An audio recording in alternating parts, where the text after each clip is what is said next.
Sustainable development has become the popularized expression for Agenda 21. Agenda 21 is the 1992 United Nations Rio Declaration on the Environment and Development. It is the agenda for the 21st century you're living in today. For a brave new world where everything that you cherished and held true will no longer exist.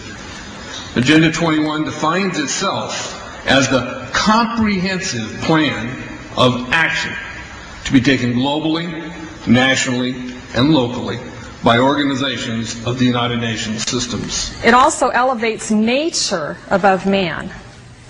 And it contains something called the precautionary principle, where basically you're guilty until you're proven innocent. Sustainable development is the philosophy designed to bring human beings across the globe under the full control of a narrow human elite. It's a 40-chapter document to basically control the world. It's based entirely on socialist control mechanisms. Sustainable developers have designed a global movement coordinated through a global to local action plan to create world government in accordance with certain objectives. These objectives include an end to national sovereignty, the abolition of private property, the restructure of the family unit, and increasing limitations and restrictions on mobility and individual opportunity. The green goal includes the listings of what's not sustainable.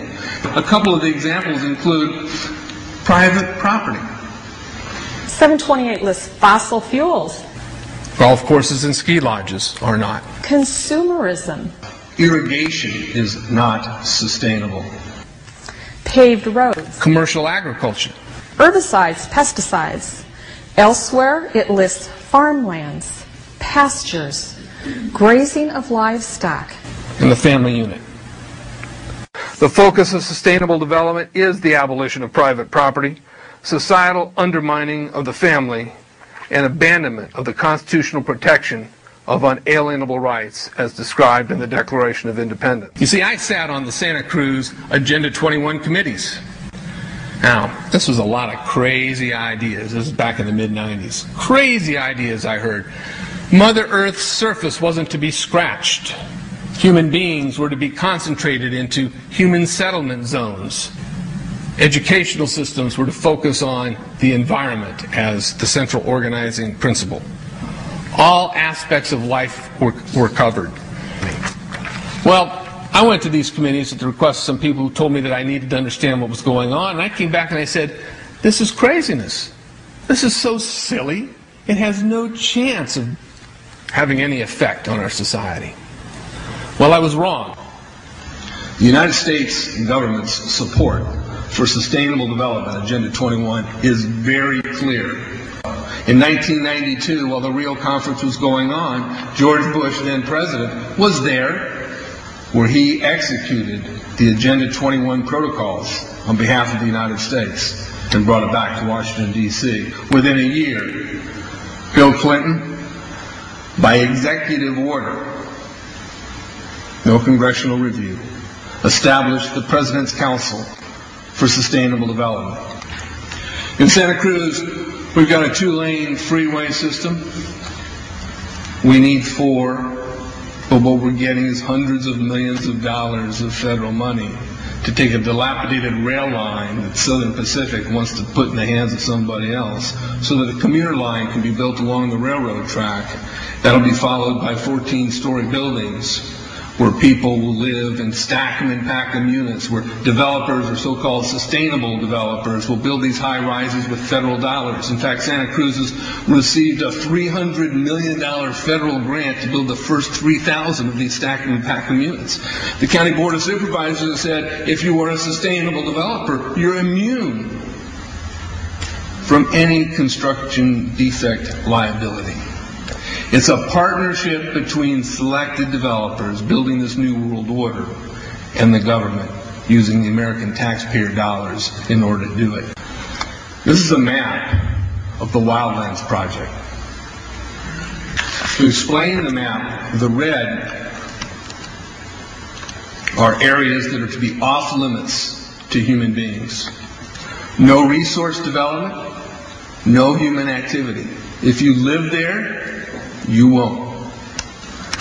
The yellow areas are the areas for major control of all human activity. If you live there, you won't. The black areas, the black dots, are the smart growth zones. That's where human beings are to be stacked and packed in small living units along rail tracks. The smart growth program ultimately has jobs assigned and children cared for by the state. The question has been asked many times how the people who are perpetrating these things expect to do this and make it last. And the answer to that is that you steal a generation of children and you indoctrinate them so that they accept these ideas and they become global citizens in the coming global village. UNESCO came out and declared 2005 to 2015 the decade of education for sustainable development. But they go on to say that it will encompass the 40 chapters of Agenda 21. That is your federal national curriculum. The entire purpose of second grade social studies is to transfer loyalty from the family to the government and teach them about sustainable economic consumption. Students construct their own understandings of reality and realize that objective reality is not knowable. So why bother? The truth is, the truth which keep men free is being suppressed in order to prop up the attitude training agenda. And it moves on.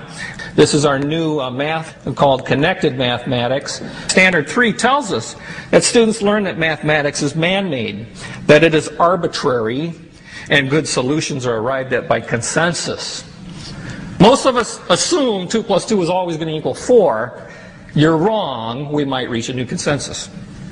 How well does it work? Well, they tell you in the teacher's guide in the back, it tells us that because the curriculum doesn't emphasize arithmetic computations done by hand, some students may not do as well on tests assessing computational skills. We believe such a trade-off in the favor of CMP is very much to the student's advantage in the world of work. Our children are mathematically illiterate on purpose. How do I know on purpose? Why isn't this just a basic bad idea? Because the Sustainable Development Plan tells us so. Generally, more highly educated people who have higher incomes consume more resources than poorly educated people who tend to have lower incomes. In this case, more education increases the threat to sustainability. Charlotte Iserby, I owe you an apology. I did not believe for the longest time it was a deliberate dumbing down.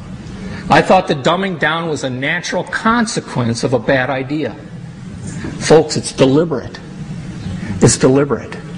The sustainable globalist goal is the orchestration of a planned fall of American principles, values, and lifestyles.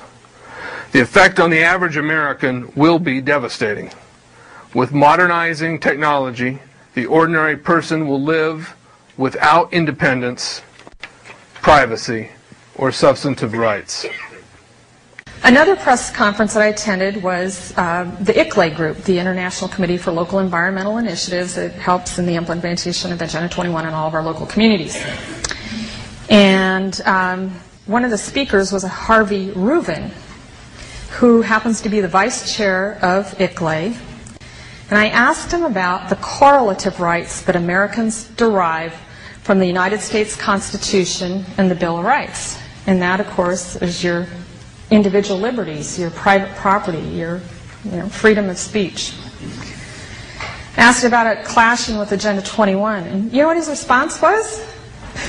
Individual rights must take a back seat to the collective